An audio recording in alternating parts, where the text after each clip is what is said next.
Coopération internationale et ses collègues en charge des Maliens de l'extérieur et de la communication ont rencontré ce matin les ambassadeurs de l'Union européenne. Au menu de la rencontre, les voies et moyens de communiquer vrai et éviter les malentendus susceptibles de créer le doute dans l'opinion. Et à l'issue de la rencontre, les uns et les autres ont affirmé une parfaite convergence de vues. Les détails avec Abousseni Touré.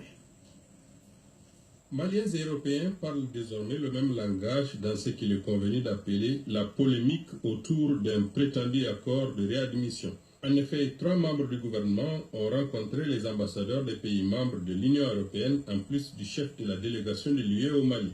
Au sortir de cette réunion, les 2 parties ont montré une parfaite convergence de vues. Il y a eu un dialogue ici avec mon ministre, M. Kounders, qui est venu début décembre pour un dialogue au nom de l'Union européenne. Là, on a eu le dialogue, on a signé un communiqué qui a inclus les actions à prendre dans tous les domaines. Et il y a eu une confusion sur cet accord, si c'est un accord avec un sens juridique. On a clairement dit que ce n'était pas le cas. C'était le communiqué dans le processus d'un dialogue entre le Mali et l'Union européenne. Et qu'aujourd'hui, on a confirmé qu'on veut continuer le dialogue entre l'Union européenne et le Mali. Après l'incident malheureux autour de la prétendue signature d'un accord de réadmission entre l'Union européenne et le Mali qui tendrait à favoriser le retour de nos compatriotes en situation irrégulière en Europe.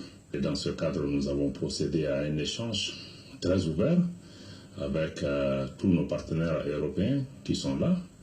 Et des échanges, il est apparu très clairement, en tout cas toutes les parties sont d'accord et il y a une vision partagée de part et d'autre qu'il n'y a pas eu d'accord signé et qu'il y a un communiqué entre les parties, mais à aucun moment, aucune partie autour de cette table ne reconnaît qu'il y a eu un accord signé entre le Mali et l'Union européenne pour le rapatriement ou la réadmission de nos compatriotes. Ce n'était pas le seul point à l'ordre du jour de la rencontre, loin s'en faut. À côté de cette question, nous avons aussi échangé sur la question de l'usage du laissez-passer européen. Vous êtes sans doute informé que même hier soir, il y a 2 personnes présumées maliennes qui sont arrivées aux frontières du Mali, notamment à l'aéroport président Modibo Keïta, et qui ont fait l'objet d'une mesure de reconduite aux frontières, parce que venu sur la base d'un document de voyage ou d'un laissez-passer européen. Pour le cas du Mali, un Malien ne peut voyager à l'intérieur ou à l'extérieur du Mali que sur la base d'un passeport établi par l'État malien ou d'un laissez-passer établi par l'État malien. C'est désormais une communication bien réfléchie et bien menée qui est privilégiée d'un côté comme de l'autre.